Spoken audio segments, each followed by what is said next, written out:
क्रीड़ा जगत में क्रिकेट का स्थान बहुत महत्वपूर्ण है। प्रायः सभी नौजवान दर्शक अथवा खिलाड़ी के रूप में उसका हिस्सा बनाना चाहते हैं। आप लोग भी खेलना चाहते हैं। या स्कूल में भी देखिए, जब से मौका मिलता है वैसे ही क्रिकेट खेलने के लिए धूम मच जाती है। इस खेल की एक अत्यंत महत्वपूर्ण है संकेत। संकेत को समझने के लिए किसी भी भाषा की आवश्यकता ही नहीं रहती। मूक बधिर भी इसे आसानी से समझकर खेल सकते हैं। पिछले वर्ष नवंबर में ऐसा पहला एशियन कप खेला गया था जिसमें सभी खिलाड़ी मूक बधिर थे। तो दिव्यांगों के लिए भी ओलंपिक होता है और हमारे देश में भाला फेंक में, गोला खेपड़ में और बहुत सारी चीज़ों में खिलाड़ियों ने गोल्ड मेडल लाया। 7 गोल्ड मेडल जीत करके आए थे जो पैरालंपिक ओलंपियाड हुआ था। तो आप लोग देखते हैं ये संकेत का खेल है। क्या करते हैं, अगर अंगली उठा देते हैं तो आउट कर देते हैं।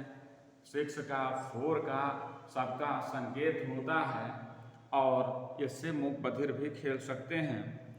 तो कुछ वर्ष पूर्व एक ऐसे ही पात्र इकबाल को माध्यम बनाकर एक फिल्म का निर्माण किया गया था जो भले ही बोलने और सुनने की शक्ति से वंचित था, परंतु क्रिकेट उसकी नस नस में बसी थी।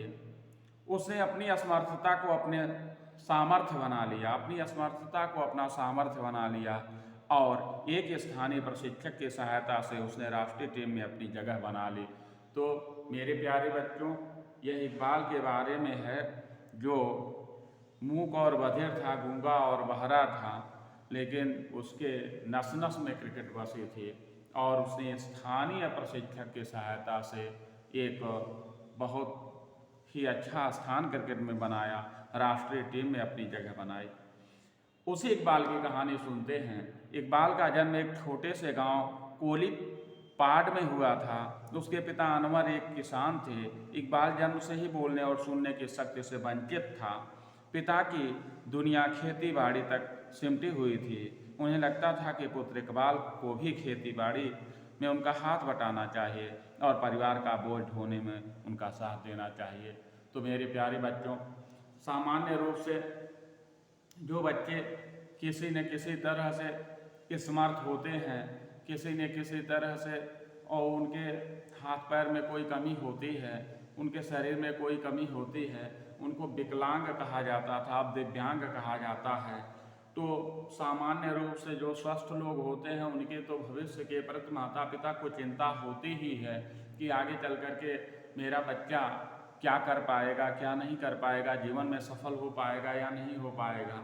लेकिन जो दिव्यांग हैं, जिनके पास कोई न कोई कमी है, उनके प्रति तो माता पिता खास करके बहुत ही परेशान होते हैं, क्योंकि उनके जीवन में क्या होगा उन्हें पता नहीं रहता है।